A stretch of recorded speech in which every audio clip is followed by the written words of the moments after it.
ఓ journalist కంటే ఎక్కువ investigation చేస్తున్నట్టున్నారు. ఇవాళని నిన్న ఖమ్మంలో ఇచ్చిన స్టేట్మెంట్ కు అనుగుణంగానే ఇవాళ జమిలీ ఎలక్షన్స్ కు సంబంధించినటువంటి కమిటీ చైర్మన్ పివి చౌదరి అవును, ఆయన దాన్ని సేమ్ ఎండార్స్ చేశాడు. కరెక్ట్ చేశాడు. అందుకని 99% జమిలీ ఒప్పుకున్నారు. కాబట్టి ఇంకొక 1% కొద్దిమంది ముఖ్యమంత్రులు దీనికి సహకరించాల్సినటువంటి అవసరం ఉందని చెప్పేసి అన్నారు. జమిలీ వచ్చిన ఆలోచనలు వచ్చినప్పుడు ప్రాంతీయ పార్టీలన్నీ వ్యతిరేకించినాయి, ప్రతిపక్ష పార్టీలన్నీ వ్యతిరేకించినాయి. ఇది కావాలని one party one nation concept లో భాగంగా దీన్ని జరుపుతుంది బీజేపీ అని చెప్పేసి వ్యతిరేకించినాయి. కానీ వ్యతిరేకించినటువంటి ముఖ్యమంత్రులు నలుగురు, కింగ్ పిల్లర్స్ ఉన్నటువంటి నలుగురు, ఇవాళ కేజ్రీవాల్ కానీ, మమతా బెనర్జీ కానీ, స్టాలిన్ కానీ, విజయన్ కానీ, ఈ నలుగురు ఓడిపోయి ఉన్నారు ఇవాళ ముఖ్యమంత్రులు గారు. దాంతో ఆర్గ్యుమెంట్ మరింత వీక్ అయింది. తర్వాత ఇంకొన్ని ప్రాంతీయ పార్టీలు ఎన్డీఏలో చేరిపోయినాయి. దాంతో ఎన్డీఏ కాన్సెప్ట్ ఇంకా అప్పర్ హ్యాండ్ కావడానికి ఉపయోగపడింది. తర్వాత మిత్రులుగా ఉన్నటువంటి చంద్రబాబు నాయుడు కానీ, లేకపోతే నితీష్ కుమార్ కానీ, ఇటువంటి వాళ్ళు కూడా దీనికి ఆ వ్యతిరేకతను వదులుకున్నారు. కాబట్టి దరిదాపు ఇవాళ ఇటువంటి పరిస్థితుల్లో ఖచ్చితంగా జమిలీ ఎన్నికలు బీజేపీ తీసుకొస్తుంది అని కన్ఫర్మ్ గా చెప్పేటువంటి పరిస్థితి వాళ్ళు ఏర్పడ్డది. అది వస్తుందా రాదా తర్వాత సంగతి, కానీ ప్రజల కాన్ఫిడెన్స్ అయితే అదే వచ్చే అవకాశం ఉందనే వైపు మొగ్గింది. దీంతో ఇవాళ ఖచ్చితంగా రేవంత్ రెడ్డి ఆ వ్యూహం మార్చుకొని డీలిమిటేషన్ కానీ జమిలీకి సంబంధించినటువంటి దానికి సమాయత్తం కావాలని అనుకోవడానికి ఇది ఒక సూచిక. ఇవాళ నిన్న రేవంత్ రెడ్డి ఇచ్చినటువంటి స్టేట్మెంట్ ఆ ఆస్పెక్ట్లే వ్యూహం అమలు చేయాలి, ఆ ఆస్పెక్ట్లనే పార్టీని సమాయత్తం చేయాలి, ఆ ఆస్పెక్ట్లే సెలక్షన్స్ కూడా సూడో సెలక్షన్స్, కొన్ని షాడో నేమ్స్ మనం తయారు చేసుకోవాలనేటువంటి ఇవన్నీ కూడా దాని వెనకాల వచ్చేటువంటి ఆలోచనలు అవకాశం ఉంది. కాబట్టి ఖచ్చితంగా ఇవాళ ఆ వైపు దేశం అంతా మొగ్గుతుంది. పెద్దగా దానికి రెసిస్టెన్స్ చేసేటువంటి పరిస్థితి అవపట్లేదు. జమిలీ ఎన్నికలు కానీ లేక ఈ సీట్లు పెరగడం కానీ జరిగితే అది ఎట్లా అడ్వాంటేజ్ అవుతుంది? సరే, ఏ పార్టీకి ఎంత అడ్వాంటేజ్ అవుతుందని పక్కన పెడితే మీ అనాలిసిస్ ప్రకారం కాంగ్రెస్ పార్టీకి ఎలా అడ్వాంటేజ్ అవుతుంది, బీజేపీకి ఎలా అడ్వాంటేజ్ అవుతుంది, బీఆర్ఎస్కి ఎలా అడ్వాంటేజ్ అవుతుంది? జమిలీ కానీ పెరిగే సీట్ల సంఖ్య కానీ. ఇవాళ సీట్ల సంఖ్య పెరిగితే సైజ్ తక్కువ జరుగుతుంది. రెండవది, ఎక్కువ మంది అభ్యర్థులకు అకామిడేషన్ చేసే అవకాశం ఉంది.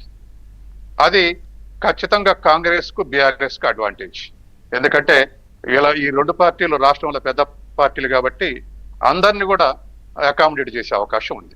ఇవాళ 119 సీట్లు ఉంటే 119 నాయకులకే ఇవ్వగలరు.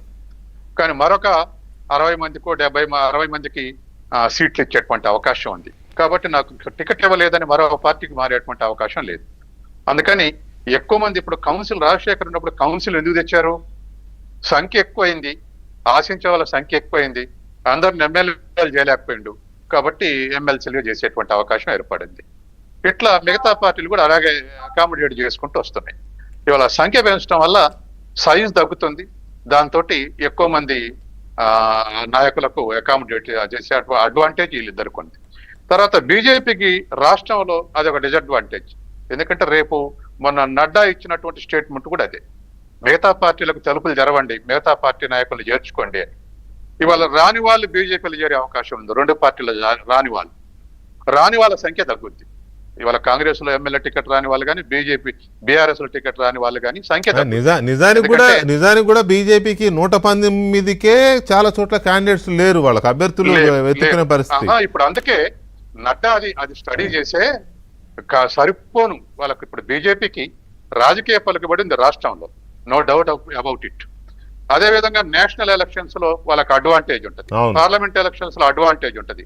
తర్వాత వెల్ నెట్ ఆర్గనైజేషన్ నేషనల్ లెవెల్లో తెలంగాణలో నెట్వర్క్ ఏర్పడలే. 8 పార్లమెంట్ సీట్లు గెలిచిన గ్రామ పంచాయతీల ఒక పార్లమెంట్ నియోజకవర్గంలోనే గెలిచారు 1500. కాబట్టి లోకల్ నెట్వర్క్ ఇంకా కూడా బీజేపీకి ఏర్పడలేదు. రేపు అసెంబ్లీ ఎన్నికల్లో గెలవాలంటే ఖచ్చితంగా ఆ నెట్వర్క్ అవసరం. ఆ నెట్వర్క్ బిల్డప్ కోసమే నేను నడ్డా సూచన, ప్రతి నియోజకవర్గంలో ఆ నెట్వర్క్ బిల్డప్ చేసుకోండి, వేరే పార్టీ నాయకులు రాందే అది సాధ్యం కాదని చెప్పేసి నడ్డా యొక్క సూచన. కాబట్టి ఆ ఆస్పెక్ట్ ఆలోచించినప్పుడు ఈ పెద్ద పార్టీలకు ఇంకా కొంతమందిని అకామిడేట్ చేసే అవకాశం ఉంటుంది. తర్వాత మరొక అడ్వాంటేజ్ ఏంటంటే మిగతా పార్టీలతో పెద్దు పెట్టుకుంటే కూడా అకామిడేట్ చేసే అవకాశం కూడా లభిస్తుంది. ఇవాళ కాంగ్రెస్ పార్టీ ఉంది, ఎన్నికలప్పుడు మేము ఒక్కొక్కటే ఇస్తాం కమ్యూనిస్ట్ పార్టీల కంటే సిపిఎం దూరం జరిగింది, సిపిఐ ఒకటి ఒప్పుకుంది, కష్టంగా ఒప్పుకుంది. రేపు సీట్లు పెరిగితే చెరొక 5 చెరొక 6 ఇస్తామని రేపు బీఆర్ఎస్ తోటి పొత్తులు రావచ్చు, కాంగ్రెస్ తోటి పొత్తులు రావచ్చు. అట్లా 2 కమ్యూనిస్ట్ పార్టీలే కాదు, ఇంకా చిన్న పార్టీలు ఉన్నాయి. ఈ చిన్న పార్టీలు కూడా రేపు అంత ఇంత నెట్వర్క్ బిల్డప్ చేసుకుంటే పొలిటికల్ ఇమేజ్ కోసం అందరు కలిస్తే పొలిటికల్ ఇమేజ్ వచ్చేది ఎక్కువ. కాబట్టి మిగతా వాళ్ళని కూడా కలుపుకొని ఎన్నో కొన్ని సీట్లు ఇచ్చి ఒక ఫ్రంట్ లాగా తయారు చేసుకుని ఎలక్షన్స్ పోతే పవర్ఫుల్ గా ఎమర్జ్ అయ్యే అవకాశం ఉంది. అది కూడా వీళ్ళకి లభించేటువంటి అవకాశం. శ్రీనివాస్ గారు, మీ పార్టీ అంచనాలు ఏంటి? ఒకవేళ రేవంత్ రెడ్డి గారు రిపీటెడ్గా చెప్తున్నారు జమిలీ అని, మీ కేంద్ర ప్రభుత్వం కూడా సీరియస్గా జమిలీకి వెళ్ళడం కోసమే రేపు పార్లమెంటు సమావేశాల్లోనే అయిపోద్ది అంటున్నారు, డీలిమిటేషన్ బిల్లు కానీ అదర్స్ అన్నీ కూడా. సో బీజేపీ అంచనా